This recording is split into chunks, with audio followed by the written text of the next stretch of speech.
All right, so now let's find out what trig functions are.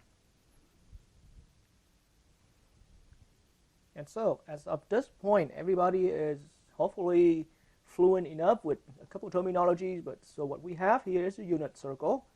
Any of the points on the unit circle itself here is a terminal point.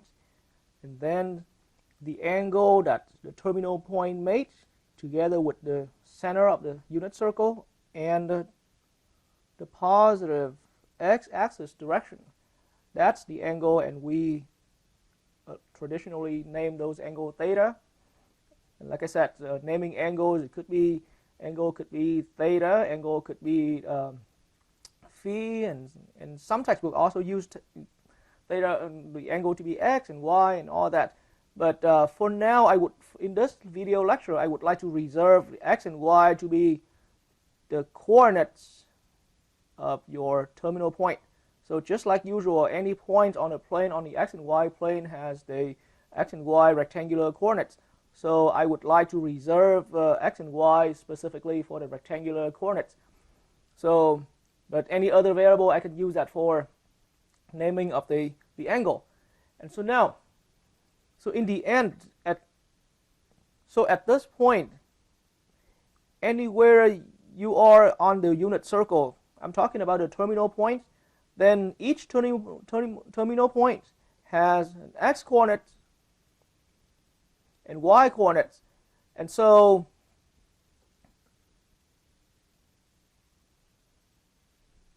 x coordinates is this much amount right here. This is the x coordinates.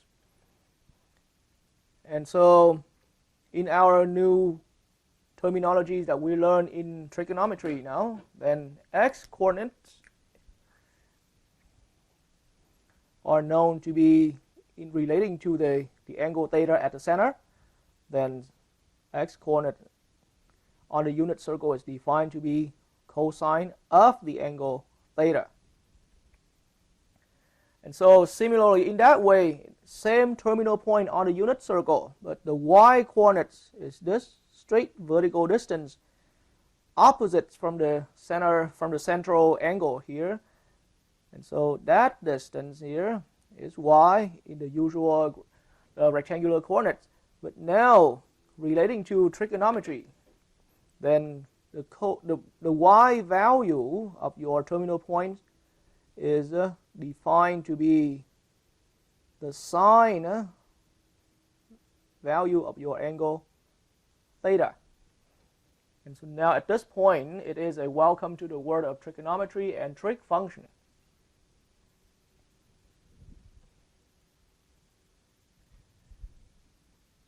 And then just a minor information in case you missed that from reading your textbook, but and you can always search on the web, by the way, how people call, but S-I-N, we verbalize it out as sine, but the formal name of writing it down is sine, is short for sine. And so COS right here is the functional notation, but the full name, the complete name for that. So COS, cos, is actually the way we're saying that has been cosine. So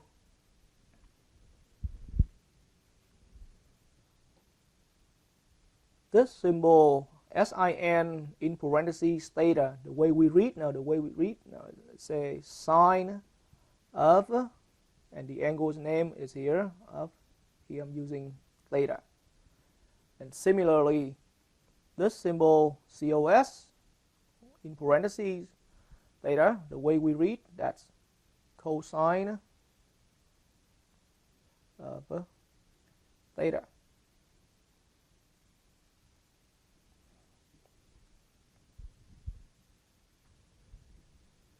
And so, just as we have learned in previous discussions, on this unit circle, when your terminal point is right at this point right here, which I usually, a lot of time I call that point the starting point.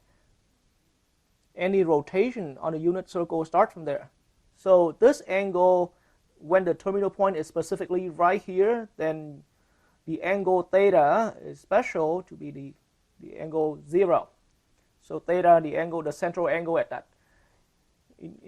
that terminal point, once again to clarify, is equal to 0. Angle value, and of course we're speaking in terms of radians. But even though the angle is 0, but this point in the end, like I said, is a point. So it has x coordinates and y coordinates. And so now it's easy enough for everybody to see that this particular point has coordinates 1 for x and 0 for y. X equals 1 on the rectangular coordinate, and y equals 0 on the rectangular y coordinate. And once again, we are completely working on the unit circle. And so now blend it together with what we have learned previously about what cosine function is and what a sine function is. Then this is my argument right here. The angle is 0. So for the 0 angle, then the cosine value of the angle is 1. Because remember from the definition that cosine value of an angle, of a given angle, is equal to the x value, the x coordinates of the terminal points relative to that angle. So here our angle being the 0 angle, 0 degrees, 0 radians, then being that angle on the unit circle, it's the x coordinates is 1. So that means we have the cosine value of 0 equals 1. So I decided to put in a lot of explanation, but it should be simple to understand that this kind of idea. And so now similarly, at the same angle here, then the y coordinates of that terminal point is equal to 0. So now combining with the understanding we have had previously, then at angle 0, our sine value equals 0. And once again, so now congratulations, you have now found out this cosine value and the sine value for your first angle, the 0 angle. And then let's look further. And now I'm assuming that we, from the starting point, and let's go in the positive direction. And so when the terminal point, imagine that once the terminal point is starting to move, and now when it reaches to that point right up here to create that nice 90 degrees angle. So theta is this corner that's opening up. And so if you're still more comfortable with indicating measure of angle in degrees, that's still okay. I'm still going with a lot of time both convention. Theta equals 90 degrees in this problem in a positive direction counterclockwise, and start getting used to understanding this in radians being a pi over 2 angle. And so now, so that's how much open up the angle is. But now in the end, how big your angle opens up, what we have here is a terminal point. And so this terminal point is being located at, the x value is now 0 and the y value is now 1. Then so now your angle, so what I see now is the x coordinates of that terminal point equals 0 and the y coordinates of that angle equals 1.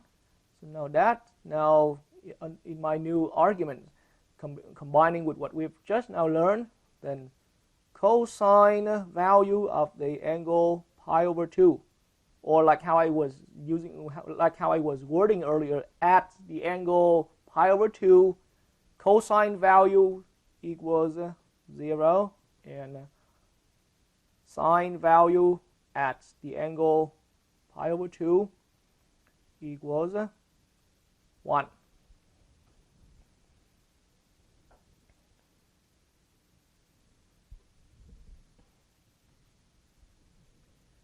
And now, continuing further with our journey, now the terminal point continue to travels on and now reach to here, where that terminal point now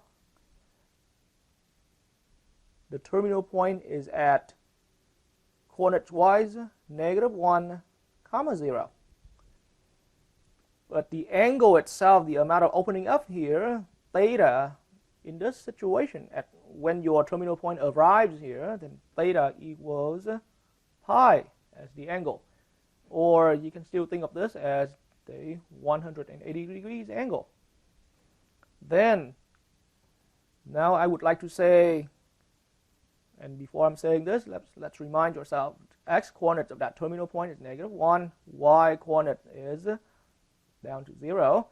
And so now I'm saying that cosine at the angle, cosine value at the angle being pi equals -1. And similarly, sine of the angle value being pi is once again 0.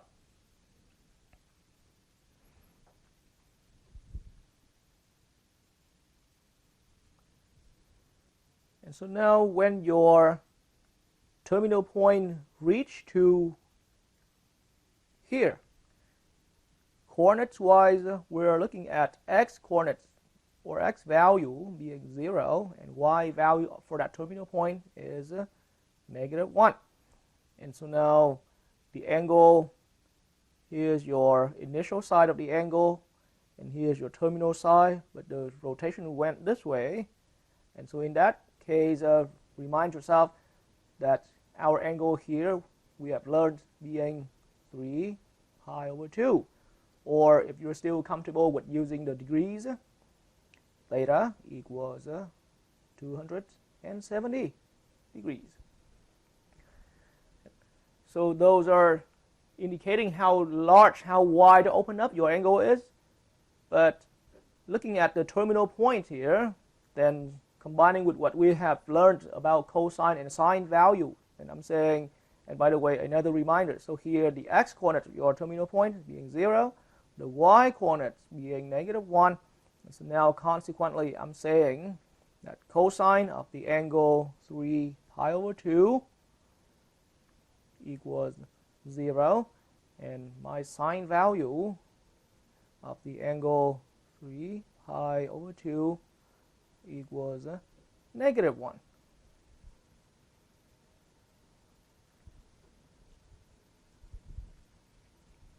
All right, and once again, the terminal point starts here at the 0 angle, and at this time it finished its complete cycle and come back to the exact same spot. So here it was the 0 angle, but now when it completes one cycle, here the angle is regarded as the 2 pi angle, as we have seen in our previous discussion.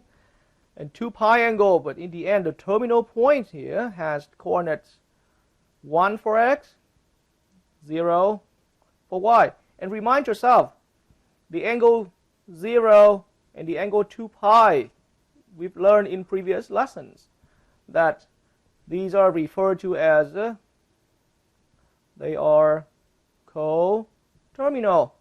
So it makes perfect sense that these two angles, even though the angle measurement is completely different, but the x and y coordinates pair is exactly the same because they are coterminal. They have this exact same terminal point. And so now you can, before I can write this down, you can start understanding what the cosine and the sine value is going to be. Well, x equals 1, y equals 0. So cosine of the 2 pi angle equals 1, and sine value of the 2 pi angle equals 0.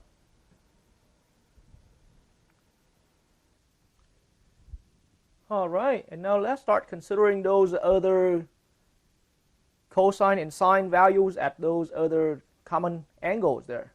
But let's say your starting point for the terminal point is here. And now imagine that your terminal point reach to that angle here, where we call that it's the pi over 4 angle. So as far as the angle theta is in here, how widely open up that is. It opens in a pi over 4 angle. And once again, for now, for a simple start, let's all starting out with the positive direction of the angle. Okay, so angle theta is equal to pi over 4, or you can still think of this as the theta equals 45 degrees in the traditional degrees convention. But now, what is the x and y coordinates? So here's the y coordinates, and right here, so our cosine value is here. But now it's time to really do a little bit of math right here to find out how big that each of the cosine and sine value is. Now I definitely need to remind everybody again, we are on the unit circle, and so this length right here is permanently 1 due to it is being the radius of the circle according to the special characteristic of the unit circle. And so now allow me to sort of take this triangle, and you can see that once we actually draw the lines to form the x and y coordinates, this is the y coordinates, right, and this is the x coordinates, we actually creating for ourselves a triangle here. And so allow me to take that triangle and kind of put it out here. Here's the triangle that we took out from the unit circle. And so in a way how we took it out and exactly putting it in the same way how it was when it was in the unit circle, then that radius on the unit circle is right along this side of your triangle. But here in this case we have that we call this the hypotenuse, which is right along the radius, equals 1. And then the central angle from the unit circle is actually right here. And so, and that central angle is for now being 45 degrees. And then so this triangle, once we, and the whole purpose that I took it out from the unit circle is to re-emphasize a term that you might have gotten it forgotten from high school geometry. But this triangle, having the 90 degrees, 45 degree, and of course the remaining angle has to also be 45 degree. We call this triangle the isosceles. Isosceles, right? Triangle. Right? And so, or sometimes we call it it's a 45, 45, 90 triangle. And so, right from now, once that we realize this is an isosceles right triangle, then we remind ourselves another property that the x coordinates is here and the y coordinates corresponding is here on that edge. But being an isosceles right triangle, then the length on the x coordinate needs to be equal to the length on the y coordinate.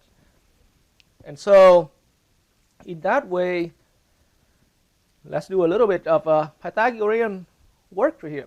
But Pythagorean theorem says in any right triangle, the hypotenuse opposite from the right angle, the length of the hypotenuse square must always be the sum of the two squares of the two legs, of the other two legs. So now here we're looking at 1 square equals x squared plus y squared. And so now, but didn't we just say that x equals y? So you can make your choice of substituting y for x or substituting x for y in this current equation. But what I'm looking at now is going to be 1 on the left hand side equals x squared plus x squared again. I actually made my choice of substituting y, substituting x for y here from the previous equation. And then, and so this gives me, and it looks a little awkward of having the variables on the right hand side. I understand that a good number of people are not too comfortable that way. So we can put it all the variables terms on the left hand side and putting that constant term to the opposite. So here I'm going to combine the like terms and put it 2x squared equals 1. So that's what we have right there. And 2x squared equals 1. Now you can think about that. We can actually using this clue to find out how long x is actually going to be.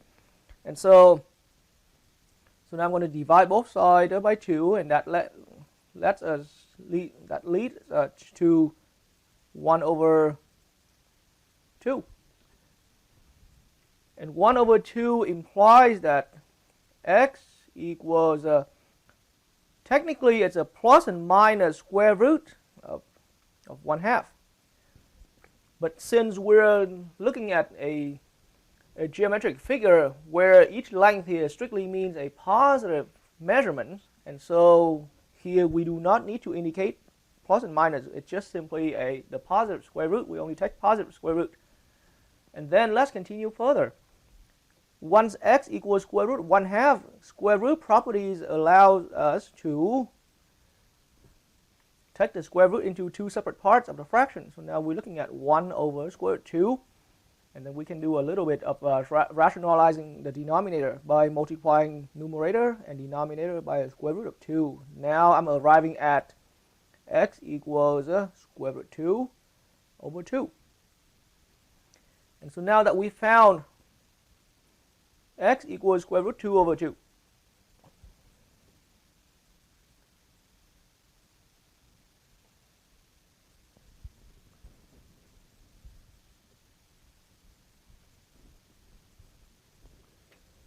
now that we have found x equals square root 2 over 2, so let's find out about the other y value, the other value being y. But so do we have to restart all that work here? Actually we don't, because we already agreed previously that x value in this triangle, x value equals y value, or the x coordinates equals the y coordinates, or in the triangle this edge here equals length with the other edge.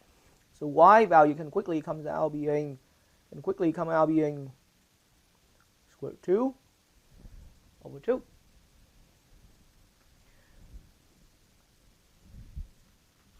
And so after doing some calculation, then once again back into the unit circle that we've had previously, and the same setup here, then the x coordinates here now is going to be square root 2 over 2. And the y coordinates we found through the calculation being, again, square root 2 over 2. And so now I can say that I can, combining with what we've learned about cosine value and sine value, I'm saying that at the angle pi over 4, when angle theta being pi over 4, my cosine value of pi over 4 is the value square root 2 over 2. And my sine value of the angle pi over 4 equals square root 2 over 2 as well.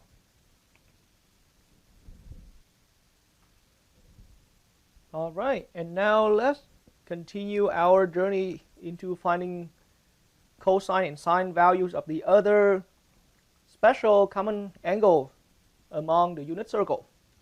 And so now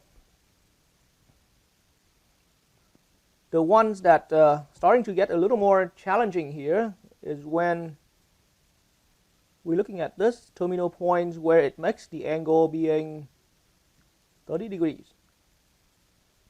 So 30 degrees is the traditional degrees convention, but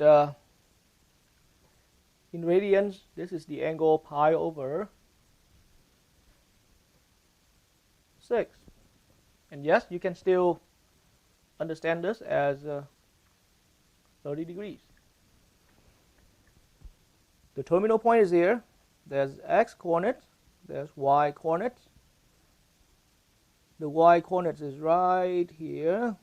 And once we drop down that distance indicating the y coordinates, so this is y coordinates. And from here, so you notice that it's slightly smaller than the actual radius of the unit circle. But so the x coordinates is here. That's the x value. And once again, similar to how I was deriving my value, my x value and my y value on a right triangle like this, allowed me to take that triangle off the unit circle and work on that separately so that we can understand the math a little easier. All right, so here's the triangle that we took it out from our famous unit circle.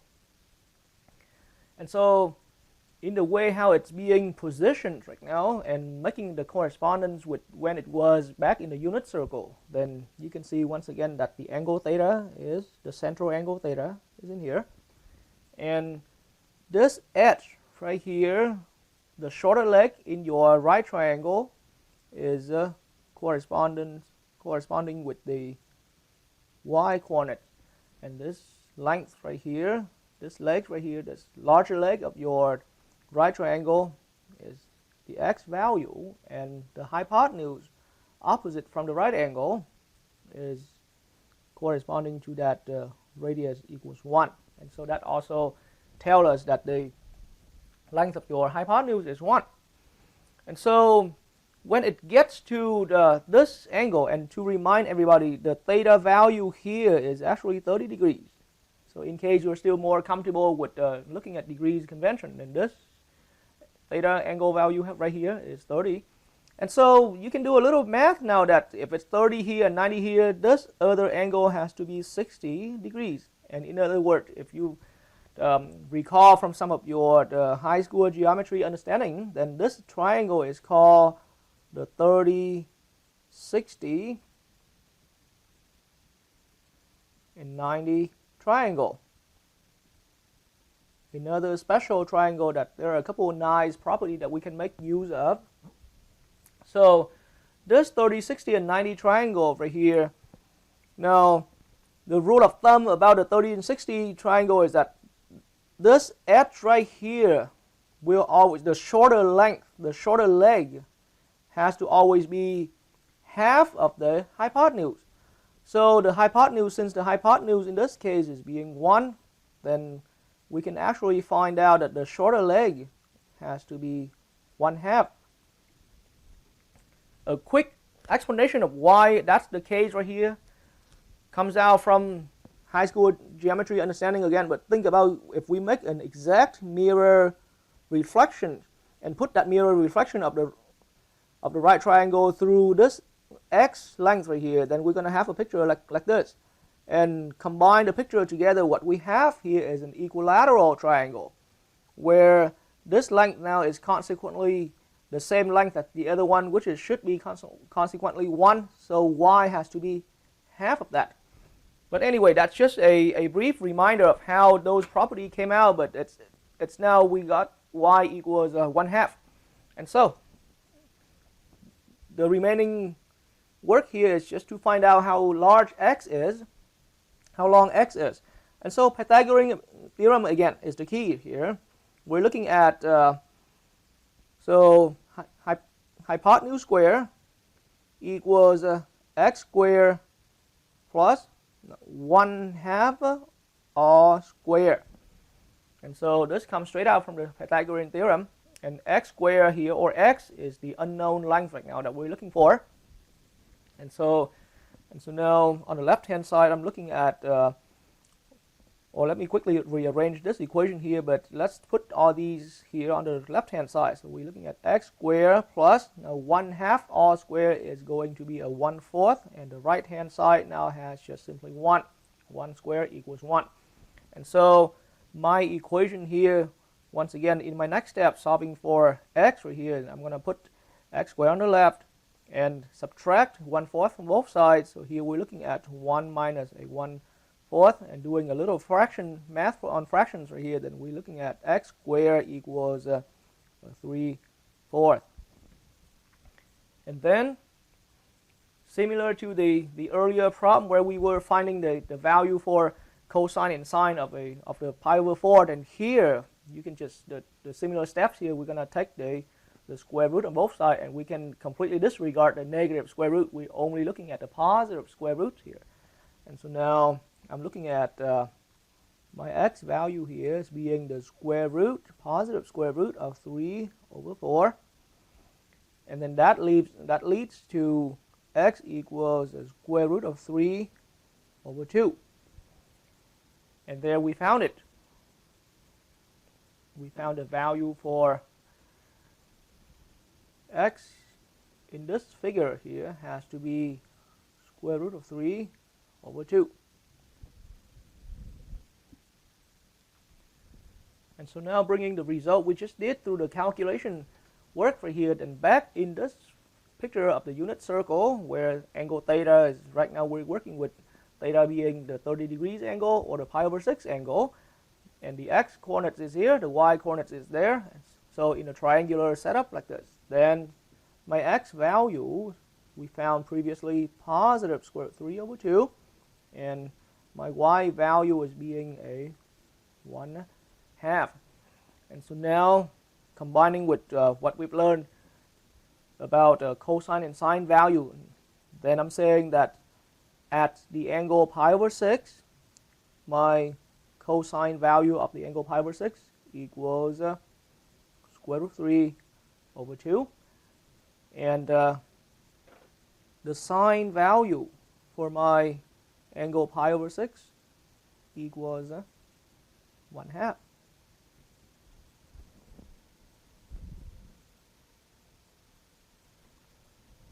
All right, and so now we are ready for finding out what happens when your angle theta equals to 60 degrees. And that is equivalent to, in radians,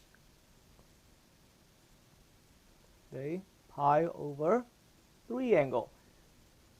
And like I said, we just began our quarter not too long ago, our journey in trigonometry not too long ago, so I am completely fine that you are working with in degrees. And so the triangular setup in this case here, the terminal point, like similarly to the other arguments I've made earlier, here's the x coordinate, here's the y coordinate on your terminal point, and then when we're making that picture, then here's your triangular setup. The right angle is here. This time the x coordinates is the shorter distance, so x is here, and all that here is y. It's y value.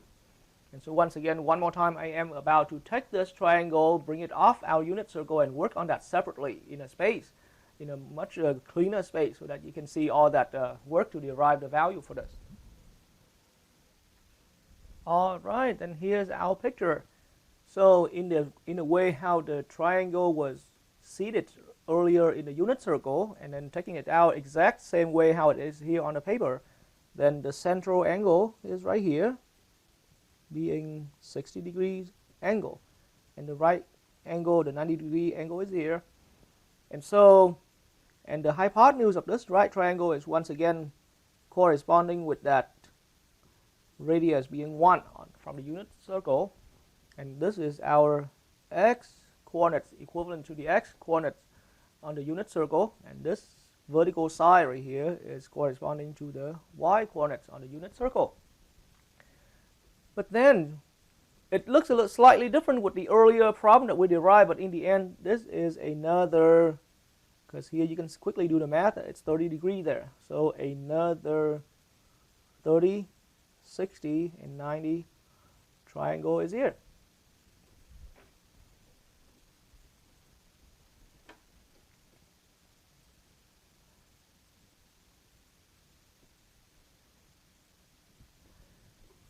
Okay, and so it's just slightly being in a different position right here, but so in this 30, 60, 90 triangle here, then the hypotenuse is here, the shorter leg is here, right here this time, and so in that way immediately, and now I can save from that, I can save myself from re-explaining that the reason why the shorter leg here is being a 1/2, but it's half of the hypotenuse, so consequently it's a 1/2, since the hypotenuse here takes length 1, and so that shorter leg on the right triangle here has to be 1/2 according to the property of the special triangle 30, 60, and 90.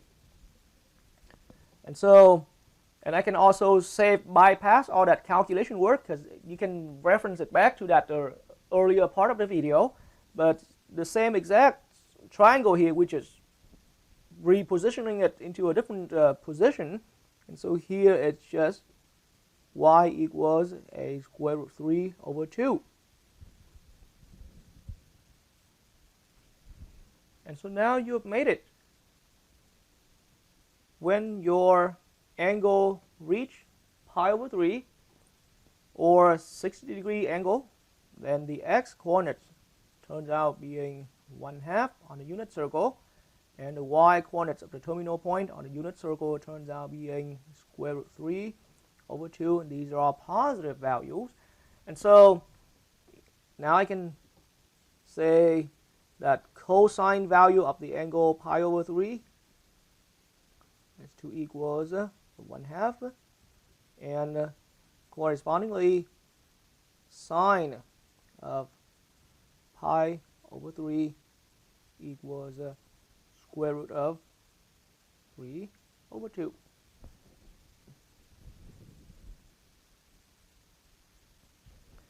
All right, so the x and y graphing space, like you used to know, has always been dividing the entire plane, the entire space, into four separate quarters.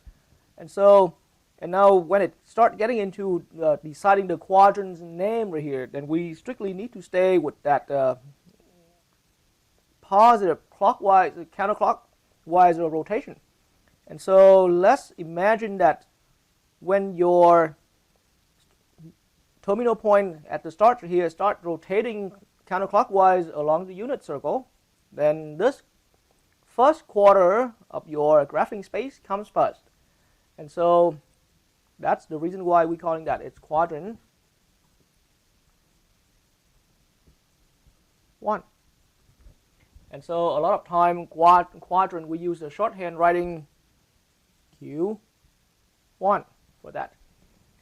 And then here it's quadrant 2 or Q2. And then this third one here, as your terminal point travel further down here, we call it this, in this area is Q3,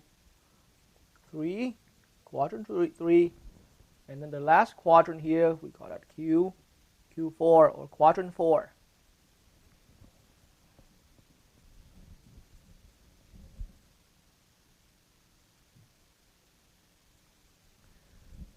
And so now at this point, let's briefly review what we went over previously. But so we found these are the special angles that we found right here. When your angle is here, being the pi over 6 angle, then we found out that the cosine value of this angle is being positive square root 3 over 2. And like I said, you really need to start getting comfortable with interchangeably understanding that cosine and sine value of an angle is equivalent to or is corresponding to the x and y coordinates of your terminal points. And so when angle theta here is being pi over 6, x value is square root 3 over 2, and y value correspondingly 1/2. And when your terminal point reach to that angle where we famously call that it's the pi over 4 angle, or being the 45 degrees angle, then the x and y coordinates for that is square root 2 over 2, and the y value is also square root 2 over 2. Then we found when your angle reach pi over 3, then the x and y coordinates for those are 1/2 for x and square root 3 over 2 for y.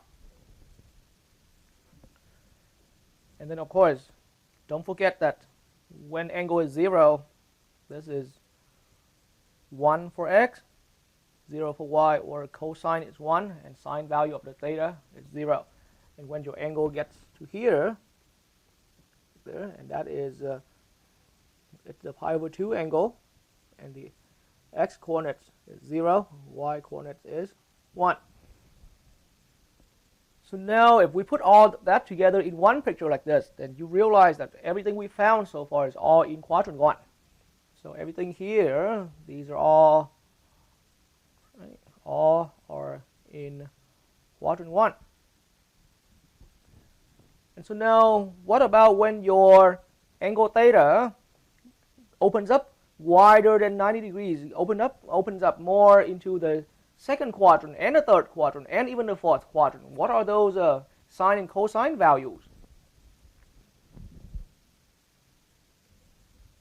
All right, so let's look at that. Let's look at our first common angle that stays in the quadrant 2 right here. So let's say when your terminal points reach to that point on the unit circle, which makes it, as far as the central angle, your central angle here is being the 2 pi over 3 angle, or the 120 degrees angle. So when your terminal points now arrives into quadrant 2 right here, then keep in mind that the x coordinates, the triangular setup is here. And so the x coordinates, as I was halfway mentioning, is now switched over to become, and you can see that similar to this triangular setup here saves you a lot of time to recalculate, because this is the triangle setup, the triangular setup for the 60 degrees angle, the pi over 3 angle. So now when it's 2 pi, you can see that the picture here is the exact mirror image through the y-axis. So now here x value has to be just, it's 1/2, but as far as coordinates, the length here is 1/2. But as far as the coordinates, it's now negative 1/2. So we don't need to restart all that calculation here. Just a matter of understanding how coordinates relate to each other in terms of the quadrant information. And so the y coordinates here is still positive. So now I'm looking at this length here is being the positive square root 3 over 2, or that's the y value. And so now I'm saying that when my angle theta equals 2 pi over 3, then cosine of 2 pi over 3 is equals to negative 1/2. And sine value of the angle 2 pi over 3 is a positive square root 3 over 2.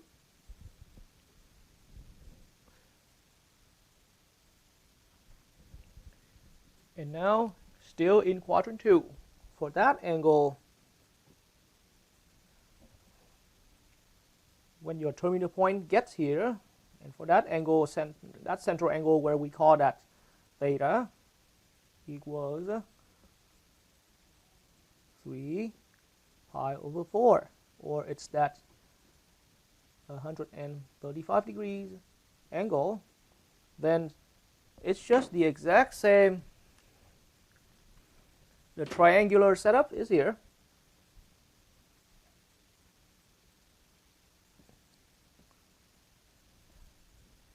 So you're still having that isosceles right triangle as far as the length of each of these edges right here. Then it's still square root 2 over 2. Y equals that vertical edge is square root 2 over 2. However, being in quadrant 2, so now here I make my argument that now treating that as the coordinates, then it has to carry the sign, the negative sign here, and that y value as a coordinate is still remain positive due to that being above the x-axis.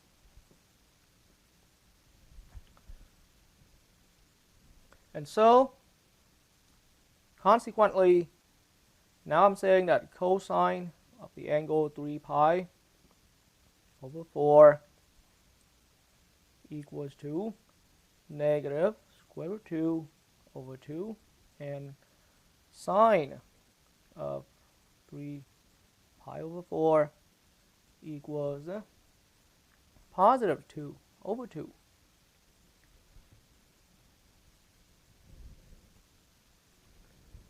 And then continuing still in quadrant 2, and continuing our work into finding out sine and cosine value of the next angle, we now arrive at that angle where I call that it's the here it's going to be a 5 pi over 6, and that is exactly the angle, or in degrees it's that angle 150 degrees. So 5 pi over 6 is referred to the 5 pi over 6 rotation positive, or being 150 degrees, opens up from where it is here in the positive direction again. But now when you draw the triangular setup to recognize x and y coordinates, then the triangular setup of yours is indeed right here, where the x value, since being in quadrant 2, our x value of that terminal point is still being negative, and the y value is still being positive. And then we can make similar arguments again, that this triangle is the same as the exact mirror image of that other triangle, of the pi over 6 triangle right here, but just exactly opposite mirror image through the y-axis. And so in that way right here, you can see that I can say this edge right here, as right now I'm just talking about strictly length right here. So this length needs to be square root 3 over 2, and then the other length right here, the shorter leg, has to be a 1/2. And then being in quadrant 2 now, which makes it x coordinate has to be negative. So now I'm going to put a negative sign here, and my y value is still going to carry the positive sign. And so now that's what I'm saying, that I found cosine of my angle 5 pi over 6 equals a negative square root 3 over 2, whereas sine value of my 5 pi over 6 equals a positive 1/2.